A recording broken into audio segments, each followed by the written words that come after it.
दीडशे एपिसोड चे यूट्यूबवर आले, समाधान आजी झाले.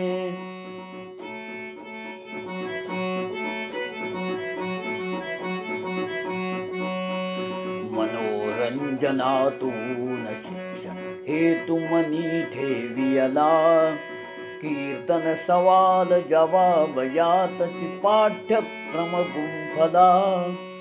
ऐकुनी सारे पुन्हा पुन्हा ते नकळत पक्के झाले, समाधान आजी झाले.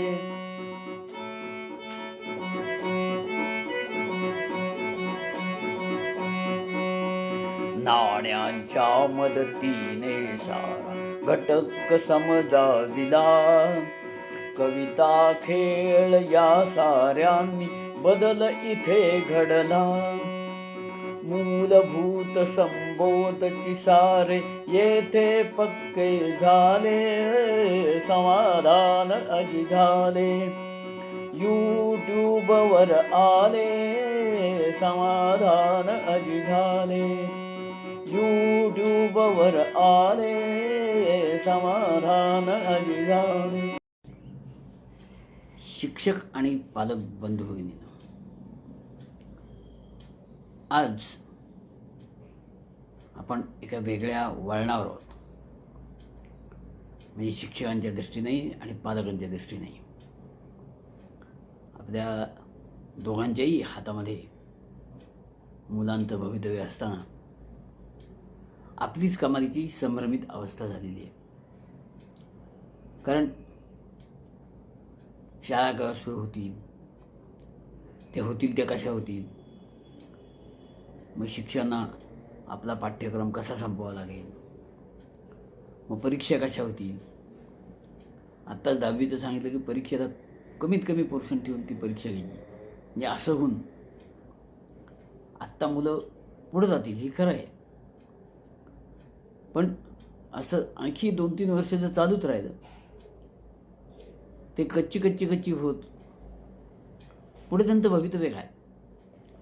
म्हणजे शिक्षक म्हणूनही आपण आता गांभीर्यानं आता विचार करायला पाहिजे. कारण आता आपण सगळेजण या कोरोनाच्या संकटातून थोडेसे सावध झाले. संकट नाही संपलं, पण एक गोष्ट खरी की त्याची पहिल्या लाटेच्या वेळी जेवढी भीती वाटत होती तेवढी भीती नाही आहे.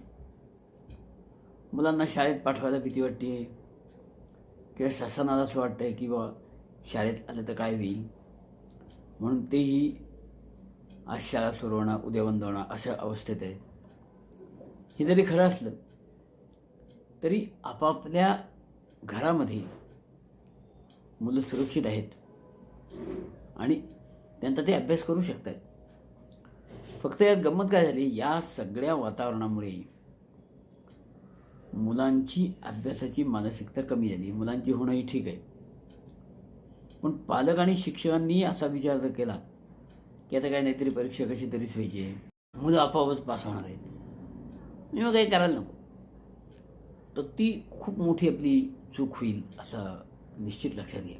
कारण समजा अशी कल्पना करा की 4-5 वर्ष हे असंच चालू राहिलं तरी मुलं वेगवेगळ्या इयत्तेतनं पुढे सरकतील हे खरं आहे. पण ज्यावेळी ती स्वतःच्या पायावर उभं राहायला जातील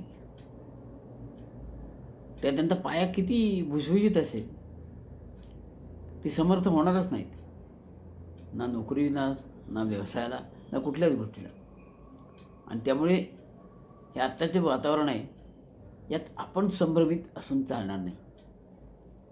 पालकांनी आपल्या व्यक्तिगत पातळीवर आपल्या पाल्यापुरतं त्यांना जेवढी कौशल्य म्हणून शिकता येतील त्यांना, त्या कौशल्यामध्ये ते पारंगत होते. एकीकडे ते कौशल्य त्यांना शिकू देत.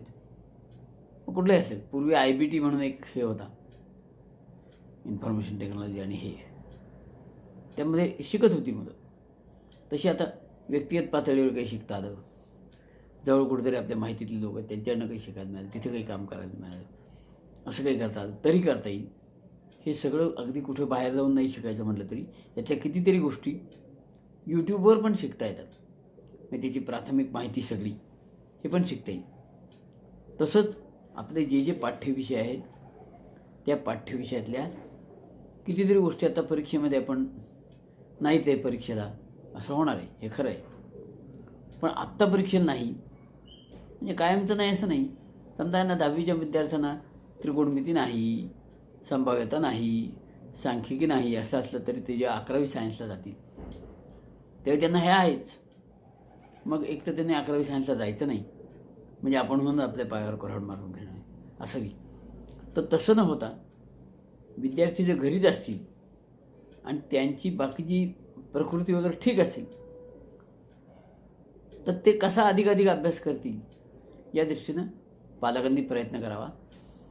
आणि कदाचित हे वय जरी मुलांचं समजण्याचं नसलं तरी परिस्थितीचं गांभीर्य लक्षात घेऊन पालकांनी आणि शिक्षकांनी जिथे जिथे शक्य होईल तिथे तिथे समजून सांगायचा प्रयत्न करावा. कदाचित शिक्षकांना सगळं शक्य होणार नाही पण आपली जेवढी क्षमता आहे तेवढी जास्तीत जास्त वापरून हे आपण करूया. याचं कारण शिक्षकांच्या बाबतीत केवळ असंच नाही की ते विद्यार्थी शिकवत आहेत, त्यांची मुलं पण यातच भरडली जाणार आहेत आणि त्यामुळे याचा कुठलाही फटका आपल्या मुलांना बसू नये या दृष्टीनं आपण अधिकाधिक काळजी घेऊ. मग त्याचे 2 भाग आपण करता येतील सोयीच्या दृष्टीनं. एकतर ज्या ज्या मूलभूत गोष्टी प्रत्येक विषयातल्या पुढे शेवटपर्यंत लागणार आहेत त्या तरी उत्तम तयार करू, बाकीचं परीक्षेपुरतं करूया. पण जे कायमचं लागणार आहे मूलभूत घटक की जे आपले कधीच टाळणार नाहीत, चुकणार नाहीत, व्यावहारिक गणित आहे जे आपल्याला आलं पाहिजे, अशा गोष्टी आपण करूया. त्यासाठी सुद्धा यूट्यूबवर आहे म्हणजे आपण तर सुरू केलंच आहे, ETEच्या माध्यमातून भरपूर आपण घेतो आहे. पण त्या व्यतिरिक्त अन्य ठिकाणी पण आहे, त्याचा पण आपण फायदा घेऊ.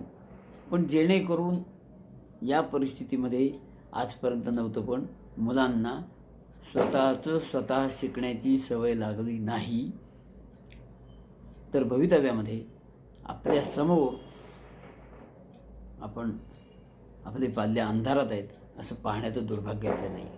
तसं होऊ नये आणि म्हणून आत्तापासून सुरुवात करू. त्यांना हे सवय लावूया की हे खरं आहे की तुला आता फार खेळायला मिळत नाही आहे, बाकीच्या गोष्टी नाही, सगळ्याला मर्यादा आली आहेत तरीसुद्धा हे करावं लागणार आहे, हे सगळं खरं. पण म्हणून त्या परिस्थितीत आपण करणार नाही असं नाही. तेवढा समंजसपणा आपण तर मुलांना दिला आणि त्यांना शिकवलं की यूट्यूबमध्ये इतरही गोष्टी आहेत त्या पाहण्यात आपण वेळ घालवायला नको. कुठं काय मॅच असेल, बाकीच्या गोष्टी आहेत त्या मॅचमध्ये तर काय भयंकर मुलं रमलेली असतात. मॅच असेल, ग्रॅनी असेल, आणखी काही गेम्स असतील यात रमलेले आहेत. पण त्या रमलेल्यातनं त्यांना कसं कौशल्यानं बाहेर काढून आपण या मार्गाला लावायचं हे सगळं कसं पालकांना आपापला व्यवसाय उद्योग सांभाळताना करावं लागणार आहे. कारण हे सगळे उद्योग व्यवसाय आपण करताना हे सगळे एवढ्यासाठीच करतो आहे की आपल्या मुलांचं भवितव्य पुढे चांगलं असलं पाहिजे. आणि त्यामुळे नुसतं आत्ता पैसा त्यांच्यासाठी ठेवून बाकीच्या गोष्टी करून नुसतं भागणार नाही तर ते समर्थ होण्यासाठी, त्यांच्या बळ येण्यासाठी, त्यांच्यात क्षमता सगळी येण्यासाठी त्यांच्यासाठी थोडा वेळ देऊन ते या बाबतीत कसे या नादाला लागतील हे बघणं हे आव्हानात्मक आहे. ते आपलं काम आहे पालकांचं. जिथे पालक शिकलेले आहेत त्यांनी आपण आणि आपल्या पाल्याबरोबर जवळपासची 1-2 मुलं यांना जर या पद्धतीचं काही हे देता आलं, यामध्ये अकॅडमिकचा एक भाग झाला. दुसरा तो म्हणजे कौशल्याचा. जे काय त्यानं मनात ठरवलं असेल त्या दृष्टीनं आत्तापासून त्यानं तयारी केली कौशल्याची तर ती कौशल्य शिकण्याचं सुद्धा आपण ठरवूया. तो एका कुठल्या तरी कौशल्यामध्ये जे त्याला त्याच्यात करिअर करायचे त्यात तो निष्णात कसावी म्हणजे माझ्यासारखा कोण नाही असं झालं पाहिजे, असं झालं पाहिजे. आणि त्या कौशल्याची पूरक असलेली दुसरी कौशल्य त्याच्यानंतर सगळं त्याला माहिती पाहिजे. म्हणजे एक साधं उदाहरण घेऊया आपण, प्रिंटिंग आहे बा. तर माझं जर प्रेस असेल तर मला काय काय माहिती पाहिजे. मग कागदाचे प्रकार कसे असतात, त्याचे दर काय असतात, कुठून घेतले जातात, 20-30 किंवा ते हे म्हणजे काय हे आपल्याला माहिती पाहिजे. कागदाचा प्रकार माहिती पाहिजे. मग DTP काय असतं बा, DTP करण्याचं कौशल्य काय जिथे आहे. समजा एखादा त्यातला नाही तर मला ते येऊ शकेल का. प्लेट करणं म्हणजे काय, ती प्लेट कशी काय होती, म्हणजे त्या ह्याच्यापर्यंत प्रिंटिंग होऊन बाइंडिंग होऊन काय आपल्याला करायचं ते तयार होईपर्यंत जी बाकीची आहेत त्यातल्या एका कौशल्यामध्ये मी पारंगत असेल पण बाकीच्या कौशल्यात मला ते पूरक असं कळलं पाहिजे. आणि असं कुठलंही कौशल्य असू दे त्यामध्ये तो पारंगत होणं ही आवश्यक गोष्ट आहे. त्याच्या पायावर तो समर्थपणे उभा राहण्यासाठी यासाठी अकॅडमिक हे किमान आलंच पाहिजे. पण अकॅडमिकवर भरोसा ठेवूनही नुसतं बाकीचं भागायचं नाही. म्हणजे आमचा एक शुभम जठार म्हणून मुलगा आहे, तो कुठे शिकला, आमची जी पाबळला विज्ञान आश्रम आहे तिथे शिकला. आता स्वतःच्या पायावर त्यानं स्वतःचं गॅरेज उभं केलं आहे. शेती तर आहे, पण गॅरेज इतकं उत्तम आहे की या कोरोना काळातसुद्धा तो रिकामा नव्हता. घरी बोलून त्याला यायचे, गाड्या बिड्या. मग असं जर काही कौशल्य आपण ते संपादन केलं, there is always a place at the top. तर आपली मुलं हा टॉप कसा गाठतील या दृष्टीनं पालकांनी प्रयत्न करावे. शिक्षकांनी जिथे जिथे शक्य आहे तिथे तिथे ही मुलं भरकटणार नाहीत, वाया जाणार नाहीत, चांगल्या मार्गाला लागतील या दृष्टीनं आपली शक्ती सर्व पणाला लावावी. आता कसं आलं, शिक्षक संभ्रमित आहेत, म्हणजे जड शिकवायला मिळत नाही शाळेत नीट हे नसल्यामुळे. आणि बाकीचं वेळ काय करायचं, शाळाही नाही काय नाही. त्यावेळी असं जर काही केलं ते एक सामाजिक बांधिलकी म्हणून त्याचा परिणाम होईल. आणि हे आपण सगळ्यांनी मिळून ठरवलं. त्या कोरोना संकटावर मात केल्यानंतर जे काय नंतरची स्थिती येईल त्या स्थितीमध्ये आपली मुलं समर्थ करण्याचा आपण आटोकाट प्रयत्न केला आहे असा त्याचा अर्थ होईल. आणि त्यातून मुलांना शिकायला लावणं ही सवय आपल्याला तर त्यांना द्यायला पाहिजे की मला शिकलं पाहिजे. मला कोणी शिकवायला उपलब्ध असेल असं नाही, शाळा सुरू होतील असं नाही, ते शिकवतील मग परीक्षा घेतील मग काहीतरी. आणि यात कुठल्याही परिस्थितीमध्ये वेड्यावाकड्या मार्गाने यश मिळवायची सवय त्यांना आपण लावायला नको. त्याच्यापासून त्यांना बाजूला ठेवू. म्हणजे मध्यंतरी एक बातमी वाचून खूप वाईट वाटलं. काय की जवळजवळ 8,000 शिक्षक ज्यांची काहीतरी पात्रतेची परीक्षा असते, त्या पात्रतेच्या परीक्षेसाठी त्यांनी पैसे दिले प्रत्येकाने 40,000 रुपये. आणि पुढे ती परीक्षा त्यांनी हे झालं, त्यांचं बाकीचं तर रद्द झालंच. ज्यांनी कोणी हा उद्योग करून पैसे घेतले त्याची शासन त्याला मिळेल. पण या शिक्षकांना आता कुठेही कधीही सरकारी नोकरीत केव्हाही शिक्षक म्हणून लागता येणार नाही. असं जर काही घडणार असेल पुढे तर त्यापासून आपण सावध राहूया. आम्ही आमच्या पायावर उभं राहू, समर्थ होऊ. जरा वेळ लागेल. आणि त्यासाठी आता पूर्वीसारखं राहिलेलं नाही. आपल्याला शिकण्यासाठी अनेकच चांगले मार्ग आता उपलब्ध आहेत. त्यातला यूट्यूब हा एक आहे, पुस्तक हे आहे. ते पुस्तकसुद्धा PDF मिळतं. त्यामुळे शिकण्याची जिज्ञासा वाढवणं आणि त्या गोष्टीत आपण एक्सपर्ट होणं, स्वतःच्या पायावर समर्थपणे. कारण मुलांनासुद्धा हे सांगितलं पाहिजे की पालक म्हणून आपण किती काळ त्यांच्यासोबत राहणार.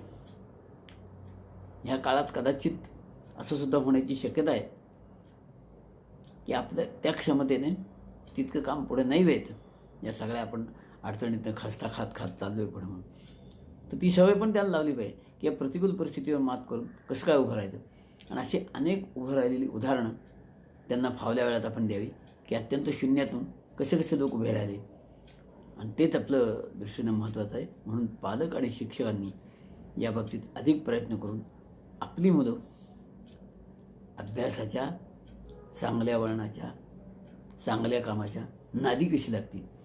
मी आपल्याकडे बऱ्याच वेळा नुसतं हे सांगितलं तर हे करू नका ते करू नका. पण लहानांचं काय मोठ्यांचं काय, मन स्थिर नसतं कुठेही. त्याला जर गुंतवलं नाही ना तर हे नाही तर ते नाही तर ते काहीतरी ते करत राहणारच. आणि म्हणून त्यांना चांगलं काय काय आहे त्यात गुंतवण्यासाठी पालकांनी आपला कसा जास्तीत जास्त वेळ द्यायचा, कोणाच्या ताब्यात द्यायची म्हणजे ती चांगल्या वळणात राहतील, चांगल्या कामात राहतील याचं चिंतन करून ह्या आपत्तीतनं बाहेर पडताना आपल्या मुलांचं भवितव्य उत्तम कसं घडेल यासाठी सगळ्यांनी प्रयत्न करावा. त्यासाठी सर्व पालक आणि शिक्षकांना शुभेच्छा.